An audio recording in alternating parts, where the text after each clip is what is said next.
할렐루야. 오늘도 주님이 주시는 귀한 은혜가 우리 사랑하는 조은교회 모든 성도들의 삶의 자리에 충만하게 임하시기를 주님의 이름으로 간절히 축원합니다. 지난 주일 우리는 예수 그리스도의 나심을 주의 천사로부터 들었던 사람 예수 그리스도의 아버지 요셉의 시점에서 주님의 말씀을 우리가 함께 나누었습니다. 요셉은 자신에게 닥쳐진 모든 괴로움과 또 아픔의 자리에서도 주님의 말씀을 듣고 그 분부대로 모두 행하였다라고 성경은 말씀하고 있습니다. 그리고 그 이유를 주님은 그가 의로운 사람이었기 때문에 라고 우리에게 말씀해주고 있습니다. 창세기 15장에 보면 성경은 자신의 삶에 하나님의 약속이 도무지 실현될 가능성이 없어 보였던 바로 그러한 때에도 하나님을 믿었던 아브라함을 향해서 아브라함이 여호와를 믿으니 여호와께서 이를 그의 의로 여기시고 라고 말씀하고 있습니다. 아무것도 없는 상황, 하나님의 약속은 받았지만 그 약속이 이루어질 만한 가능성은 제로에 가까운 그 상황 속에서도 하나님의 말씀을 믿었고 그 믿음 때문에 하나님이 아브라함을 의롭다고 인정해 주셨다라고 성경은 그렇게 말씀하고 있습니다. 아브라함이 믿을 수 없는 중에도 하나님을 믿었기 때문에 그로 인해서 의롭다는 인정을 받게 되었다는 말입니다. 요셉도 그렇습니다. 자신의 상황을 감당할 수는 없었지만 그는 그의 모든 분부대로 하나님의 모든 분부대로 그 맡겨진 것들을 감당합니다. 그리고 그것이 그가 의롭다고 인정을 받게 된 것입니다. 여러분, 우리도 마찬가지입니다. 믿음의 길을 걸어가며 무엇이 우리의 의가 될 수 있겠습니까? 우리의 직분입니까? 내가 목사이기 때문에 내가 장로, 권사, 집사, 또 무슨 회장, 무슨 속회의 리더, 여러분 이런 다양한 직분들을 맡았기 때문에 그것을 하나님께서 보시고 그래 한 목사야 너 내가 의롭다고 인정해줄게 너 목사니까 하나님이 그렇게 말씀하시는 것이 아니다라는 것입니다. 우리가 가진 직분으로 우리는 의롭게 되는 것이 아닙니다. 또 내가 교회에서 대단한 사역을 감당하고 있기 때문에 하나님이 그 정도는 의롭다라고 내가 인정해주마 라고 말씀하시는 것도 아니다라는 것을 성경은 우리에게 말씀해 주는 것입니다. 내가 교회에 많은 물질을 동원하고 예배란 예배는 절대 빠지지 않고 오로지 예배의 사람으로 살았다라는 것이 하나님이 인정해 주시는 의로움이 되지 않는다라는 것을 우리는 이 말씀을 통해 알 수 있습니다. 오직 그 믿음, 하나님을 믿고 나를 위해 십자가에 달려 죽으신 예수 그리스도를 믿는 그 믿음 안에서 하나님은 우리를 의롭다고 인정해 주신다라는 것을 모두가 기억하시기를 바랍니다. 그리고 그 믿음은 내가 믿습니다. 단순히 이것이 아닙니다. 요셉처럼 아브라함처럼 도저히 받아들일 수 없는 그 상황에서도 내게 아무것도 없는 그러한 상황일지라도 때로는 억울하고 손해나고 괴롭고 삐쳐내진다고 할지라도 그것이 하나님의 말씀이기 때문에 하나님의 분부이기 때문에 그 말씀 하나만 가지고 하나님의 뜻을 따라 걸어가는 것, 믿는 것, 바로 그것이 믿음이라고 우리에게 말씀하고 있고 바로 그 믿음을 가진 이들에게 하나님은 의롭다라고 인정해 주신다라는 것을 성경은 우리에게 말씀하고 있으니 사랑하는 여러분, 오늘 우리도 이 말씀을 붙잡고 의롭다고 인정을 받는 진짜 믿음의 길을 걸어가는 복된 주님의 자녀들이 되시기를 간절히 소원합니다. 저뿐만 아니라 우리 모든 성도들이 그렇게 하나님께 인정을 받을 수 있는 복된 우리 좋은 교회 모든 성도들이 될 수 있기를 간절히 바랍니다. 우리 교회가 비록 연약하고 부족해도 하나님을 믿는 그 믿음 안에서 세상이 아닌 하나님께서 인정해 주시는 그러한 교회가 되고 그러한 목회자가 되고 그러한 성도가 될 수 있기를 간절히 소원합니다. 오늘 본문의 말씀을 우리가 함께 나누어 보면 우리가 대강절을 지나게 되면 사실 너무나도 많이 듣게 되는 그 한 사람의 이야기를 오늘 성경은 담고 있습니다. 대강절 첫째 주에 우리는 예수님이 이 땅에 오시기 약 600여 년 전에 두려움과 고통 속에 살아가던 유대 백성에게 들려지는 구원의 메시지를 들었습니다. 그리고 지난주 우리는 그 예수님의 탄생이 자신이 아닌 성령을 통해 나의 아내를 통해서 성령으로 인해 나의 아내를 통해 태어나게 될 것이다 라는 그 말씀을 전해 들은 예수님의 아버지 요셉에 대한 이야기를 우리는 말씀을 통해 함께 나누었습니다. 자, 그리고 오늘은 그 엄청난 사건을 실제로 자신의 몸으로 받아들이고 모든 것을 감수하고 견뎌야만 했던 한 여인 마리아에 대한 이야기를 우리가 함께 말씀을 통해 나누어 보고 그 말씀을 통해 은혜를 나누고자 합니다. 오늘 본문 26절에서 그 시작의 성경은 여섯째 달에라는 말로 시작하고 있습니다. 지난주 이 말씀을 우리가 잠깐 나누었는데 이 여섯째 달이라는 이 말은 사가랴와 엘리사벳이 아이를 임신하게 되고 여섯째 달이 되었다라는 이야기입니다. 오늘 성경 우리가 읽은 본문에도 그 이야기가 36절에 기록되어 있습니다. 아직 세례 요한이 태어나지는 않았지만 그의 어머니 엘리사벳의 태 중에 6개월째 지금 현재 있다라고 성경은 말씀해 줍니다. 그때 천사 가브리엘이 하나님의 부르심을 받아 27절에 보면 마리아에게 찾아옵니다. 천사가 나타났다라고 한다면 여러분 참 대단한 일 아니겠습니까? 천사를 우리가 보기만 해도 실로 놀라운 일이 될 터인데 그 천사가 바로 자신에게 나타난다면, 아니 더 정확하게는 자신에게 꼭 해야 될 이야기가 있기 때문에 나타났다고 한다면 여러분 얼마나 대단한 일일까요? 혹 오늘이라도 여러분에게 천사가 찾아와서 야 너에게 꼭 할 얘기가 있어서 내가 지금 찾아왔단다 라고 말씀하신다면 실로 대단한 일 아니겠습니까? 더구나 28절 말씀을 보면 성경은 이렇게 기록합니다. 그에게 들어가 이르되, 여기서 그는 마리아를 의미합니다. 마리아에게 말했다라고 말씀합니다. 무엇을 말했느냐? 은혜를 받은 자여 평안할지어다. 주께서 너와 함께 하시도다. 성경은 이렇게 말씀해요. 천사가 찾아왔어요. 마리아에게 와서 너에게 할 얘기가 있다라고 직접 마리아에게 말하면서 뭐라고 이야기하느냐? 은혜를 받은 자여 평안할지어다. 주께서 너와 함께 하시도다라고 그렇게 말하고 있습니다. 자, 그런데 여기서 평안하다라는 이 단어의 원래 의미는 기뻐하다, 즐거워하다라는 뜻입니다. 평안하다라는 말은 엄밀한 의미에서 두려워하지 말아라, 걱정하지 말라라는 뜻으로 번역될 수 있는 단어인데 사실 이 말은 평안해라, 두려워하지 말아라, 걱정하지 말아라 라는 그런 약간 소극적인 의미가 아니라 이 말의 원래 뜻은 그겁니다. 야, 기뻐해라, 즐거워해라 라는 그런 말입니다. 지금 네가 들어야 될 이야기는 기쁨의 이야기다라는 겁니다. 걱정을 덜어주는 그 정도의 이야기가 아니란 말입니다. 네 근심을 좀 덜어줄 만한 그러니 안심해라 이 정도의 이야기가 아니라 이 이야기는 너에게 어떤 이야기다? 기쁨의 이야기다. 그러니 넌 기뻐해야 돼. 이 말은 너에게 기쁨이 될 거야. 즐거움이 될 거야. 라고 천사가 지금 말해주는 겁니다. 여러분, 나에게 천사가 찾아와서 이야기를 건다는 것만으로도 대단한 일일 텐데 그 들을 이야기가 말이에요. 단순한 이야기가 아니라 너에게 기쁨이 되는 이야기다라고 한다면 이야, 여러분 좋지 않겠습니까? 그래요.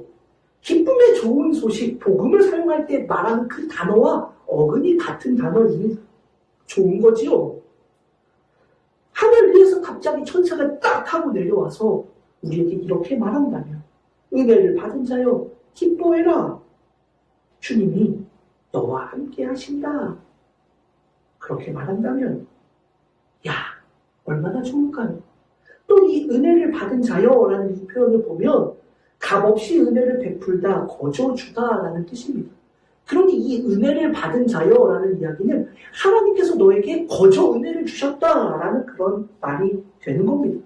내가 무엇을 했기 때문이 아니라 내가 이만큼 공로를 쌓아서 그래 하나님께서 네 모든 행실을 보시고 이렇게 너에게 말씀하라고 하셨다. 이런 게 아닙니다. 하나님이 그저 너에게 전적으로 은혜를 베풀어 주셨다. 너는 그 은혜를 거저 받았다. 너는 그러한 사람이야 라고 지금 마리아에게 이렇게 얘기해 주고 있는 겁니다. 여러분, 더구나 그 은혜가 무엇이냐?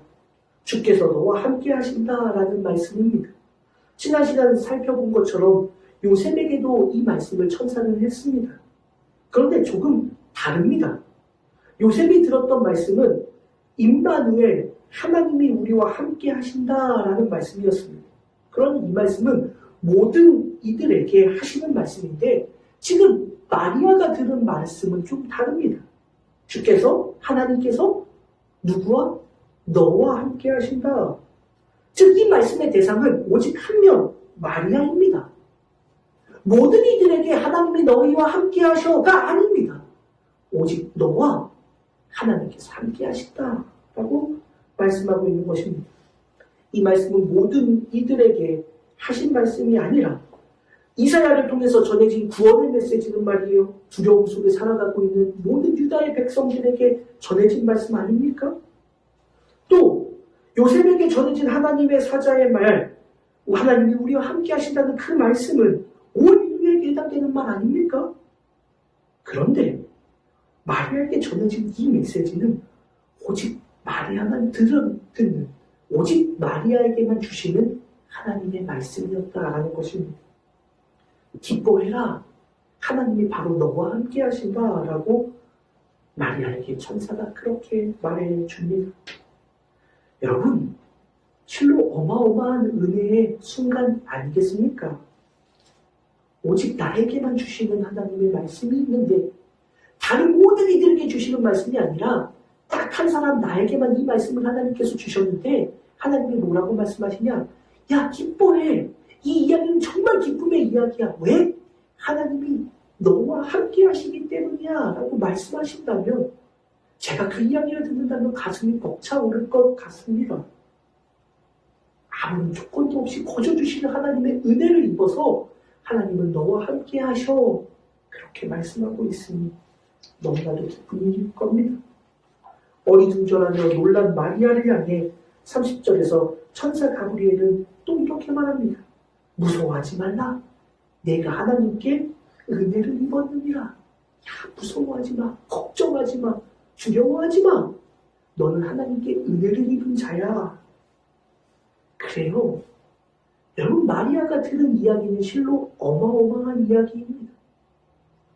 온 인류에게 이 말씀이 전해진다고 해도 정말로 그 온 인류에게 전해지는 이야기를 내가 들었다고 해도 참 가슴 벅차오를 만한 그러한 일이 될 터인데 여러분, 그런 게 아니라 오직 나에게만 주신 하나님의 음성.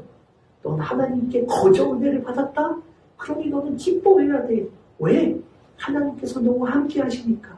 그러니 너 두려워하지 마. 걱정하지 마. 염려하지 마. 하나님이 너와 함께 계셔. 하나님은 너에게 은혜를 베풀어 주셨어 라고 말씀하시니 얼마나 복되고 귀한 일이 있겠느냐 말입니다.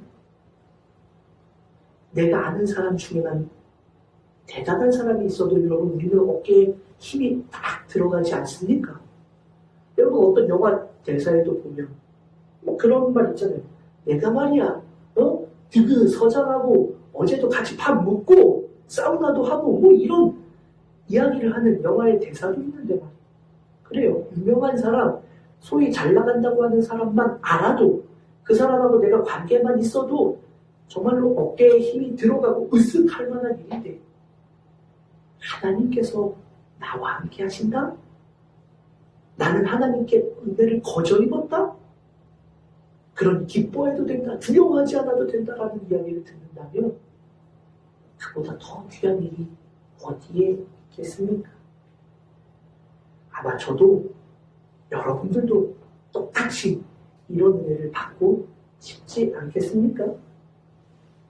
그런데 이어지는 말씀을 보면 뭔가 잘못됐다 싶습니다. 31절 보라 내가 잉태하여 아들을 낳으리니 그 이름을 예수라 하라. 32절 33절에서는 천사는 그 아들은 이러할 것이다 이렇게 말씀하는데 그 말씀이 지금 마리아에게는 하나도 들어올 리가 없습니다.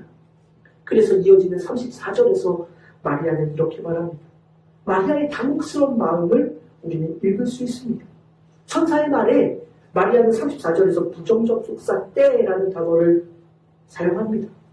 굳이 해석할 필요는 없겠지만 이 단어를 보면 마리아의 상태를 알 수 있습니다. 아니요. 아마 이런 반응이었을 겁니다. 마리아가 이렇게 말합니다. 어떻게 그런 일이 있을 수 있습니까? 나는 남자를 알지 못하는데. 이 말은 현재형으로 지금 마리아가 말하고 있습니다.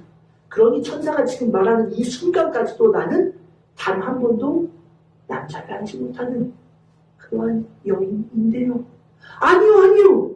내가 어떻게 아들을 낳을 수 있습니까? 말도 안 되잖아요. 아마 마리아의 마음이 이런 거였을 것입니다. 29절에서 마리아의 상태를 그래서 천사도 그렇게 말하지 않습니까? 굳이 성경은 마리아라고 말하지 않고 처녀라고 말하고 있습니다. 27절도 마찬가지입니다.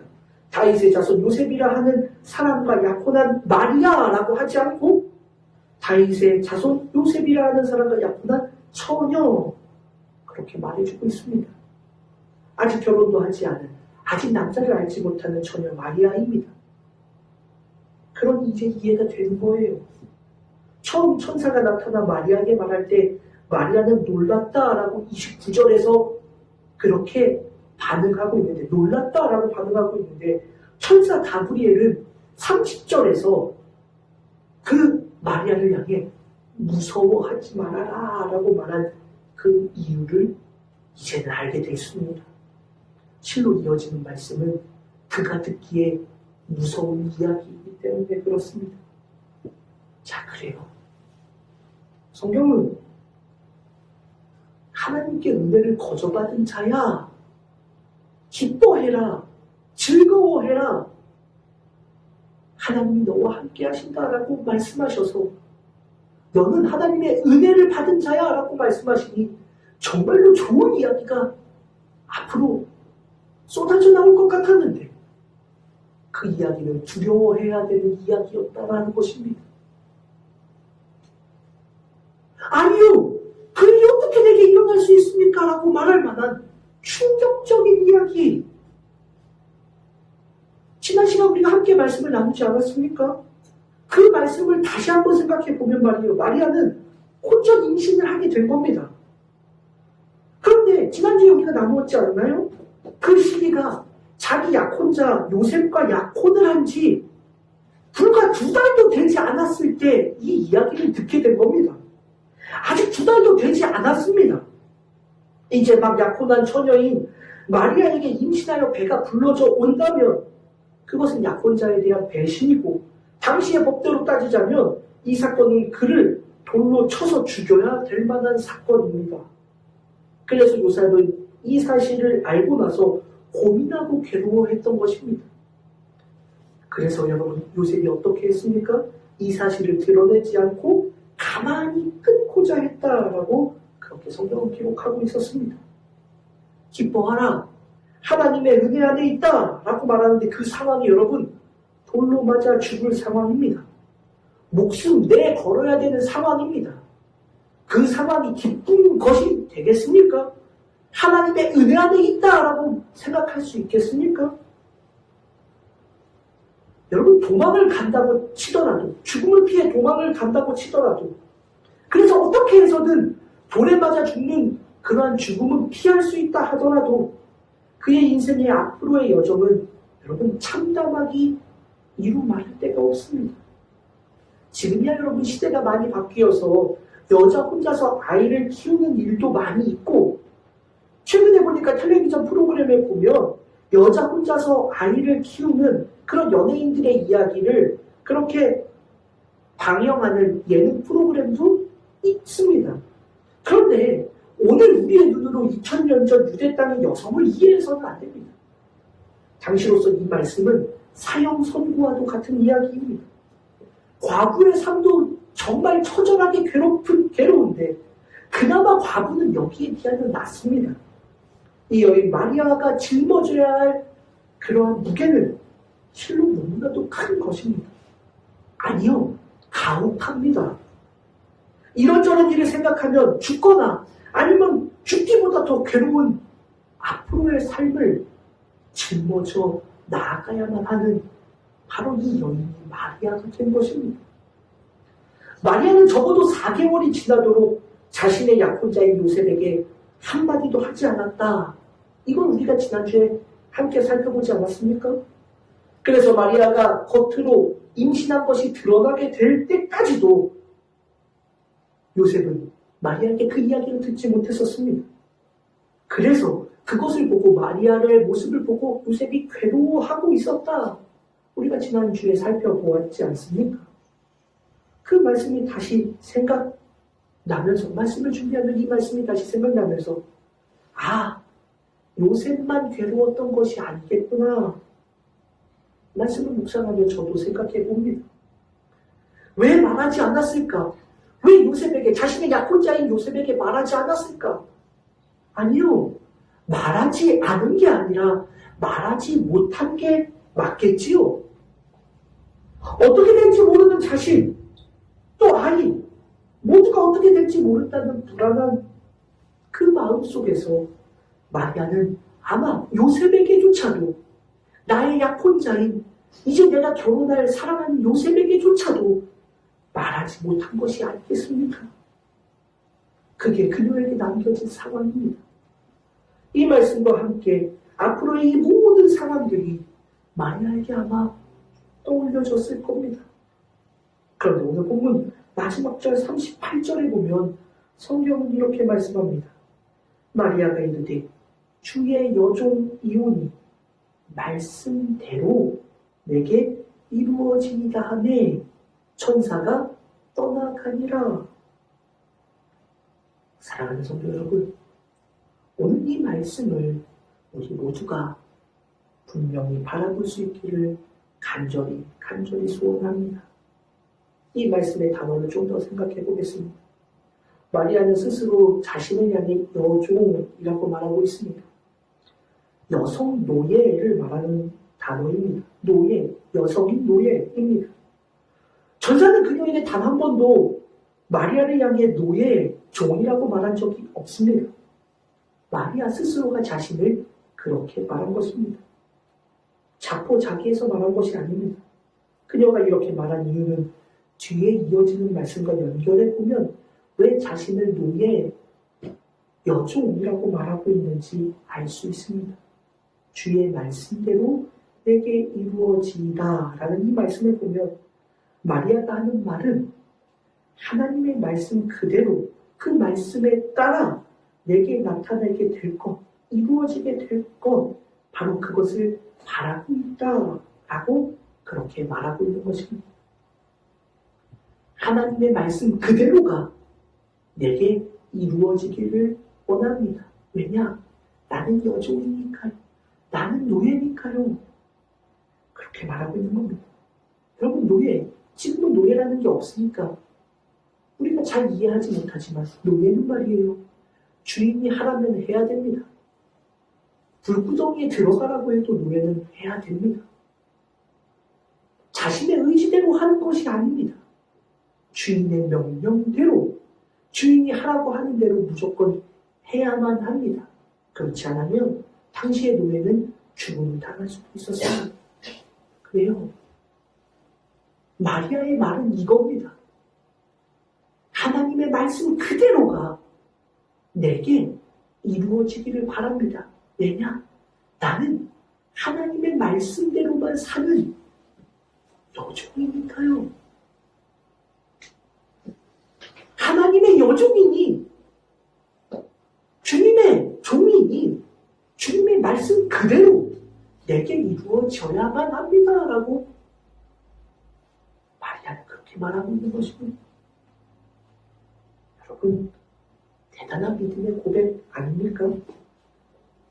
말씀을 묵상하고 설교를 준비하면서 말이에요. 많은 생각을 하게 되었습니다. 말씀대로 내게 이루어진다. 만약 그렇게 말하고 있는데 오늘 우리의 믿음의 자리에서도 우리는 과연 그렇게 살아가고 있을까?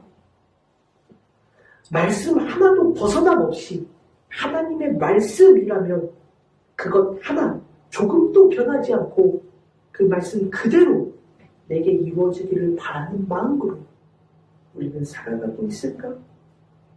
지금 그 말씀이 내게 이루어지게 된다면 내가 맞닥뜨려야 될 상황들이 좋은 것들만 가득하다면 내 모든 것들이 그 말씀이 이루어진다면 하나님의 말씀이 이루어진다면 내 모든 것들이 다 잘되고 형통해지고 물질적으로도 많은 이익을 얻게 되고 내 자녀들이 잘 되고 내가 하는 모든 것들이 형통하게 되어서 세상에서 존경의 자리에 서게 되고 권력도 잡게 되고 한다는 말이에요. 그래도 주님 말씀이 내게 이루어지게 해주세요 하고 하겠지만 주님의 말씀이 내게 이루어질 때 내가 만나게 되는 상황이 말이에요. 죽음과 같은 상황이에요. 두려움의 상황들이 펼쳐진다면 절망의 상황들 앞에 던져지게 된다면 그래도 마리아처럼 나는 주님의 종이니 그 말씀이 완전히 내게 이루어지게 해 주십시오라고 나는 고백할 수 있을까?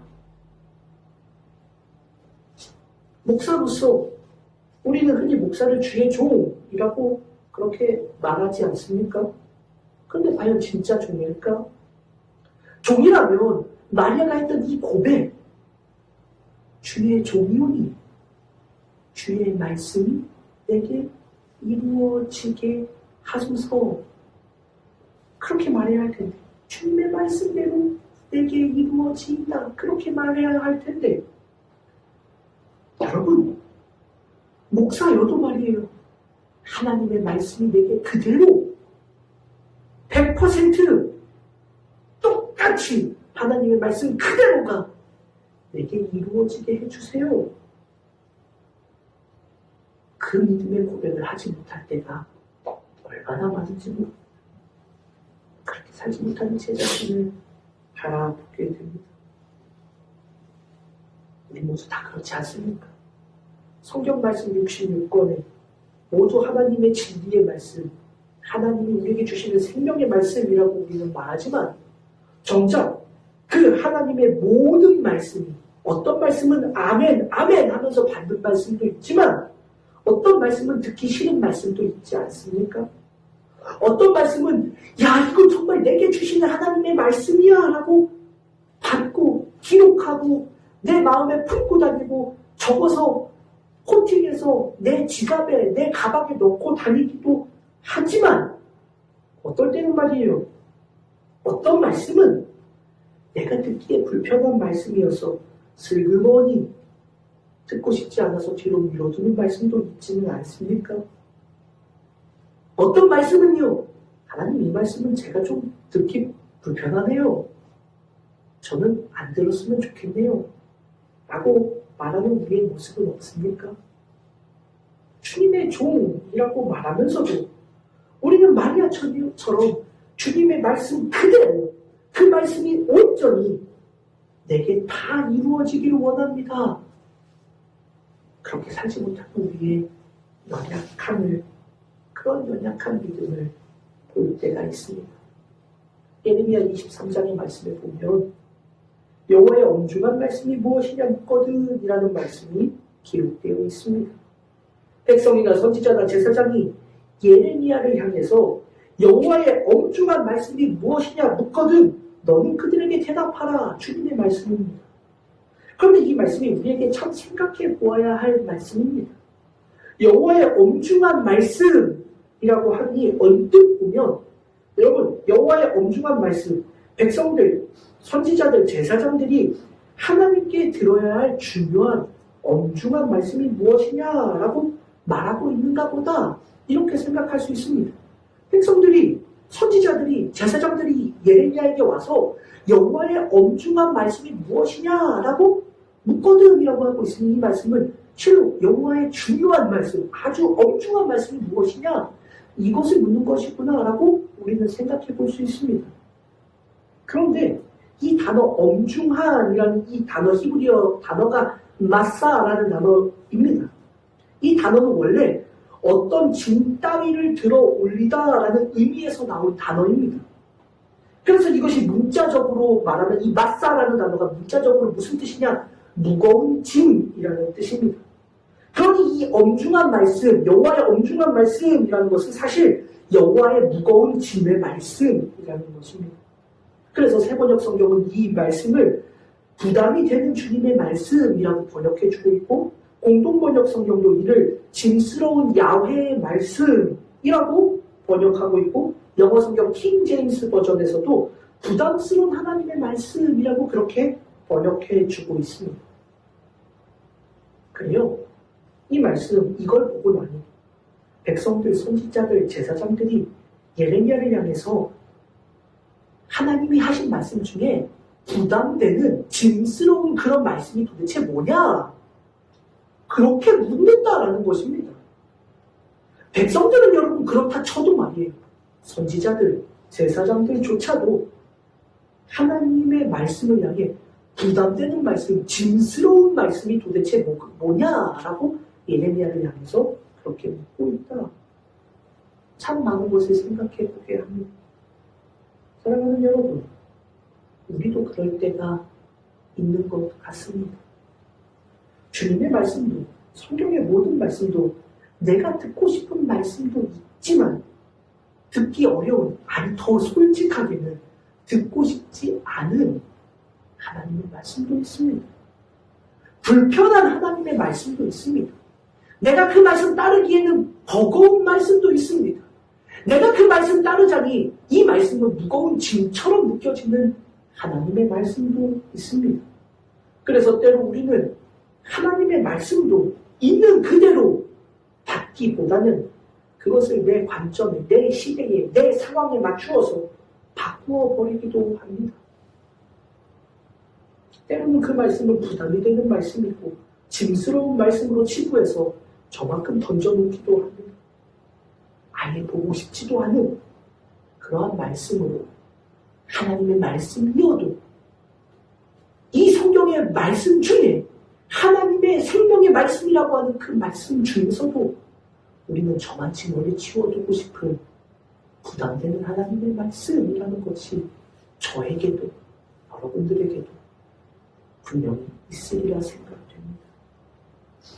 그러면서도 우리는 우리가 주님의 종이라고 말합니다.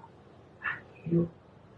주님의 종이라면 때로는 가슴을 후벼 파는 주님의 말씀이어도 들어야 될 때가 있습니다. 주님의 말씀 모두가 그대로가 내게 이루어지기를 원합니다. 라고 마리아처럼 고백할 수 있어야 합니다. 목숨을 내걸어야 되고 죽음 앞에 던져지는 그 상황, 두려운 상황 속에서도 이 말씀이 주님의 말씀이기 때문에 내게 이루어지는 것이 당연하다. 왜? 나는 주님의 종이니까. 그렇게 말했던 마리아. 종이니 마땅히 그 말씀대로 살아야지요. 나는 종이잖아요. 그러니 당연히 주님의 말씀대로 이루어지는 게 맞지요. 네, 그렇게 이루어지길 바랍니다. 상황이 내게 좋아서가 아니라 더 나쁠 수가 없을 정도로 나빠진 그 상황이라고 해도 주님의 말씀이 내가 듣겠습니다 라고 말했던 마리아. 바로 그 마리아의 순종처럼 오늘 우리의 신앙의 자리에서도 이 순종의 고백이 회복되어질 수 있기를 간절히 소원합니다. 예수님도 그러하시지 않았습니까? 마가복음 14장 36절. 아빠 아버지요, 아버지께는 모든 것이 가능하오니 이 잔을 내게서 옮기시옵소서. 그러나 나의 원대로 마시옵고 아버지의 원대로 하옵소서. 죽음의 십자가 앞에서도 두려운 마음이 있으셨지만 그러나 하나님의 뜻이니 하나님의 뜻대로 이루어지기를 원합니다. 순종하셨던 예수님처럼 내 앞에 닥쳐진 죽음의 위기 앞에서도 하나님의 말씀이 이루어지기를 원합니다라고 고백했던 마리아처럼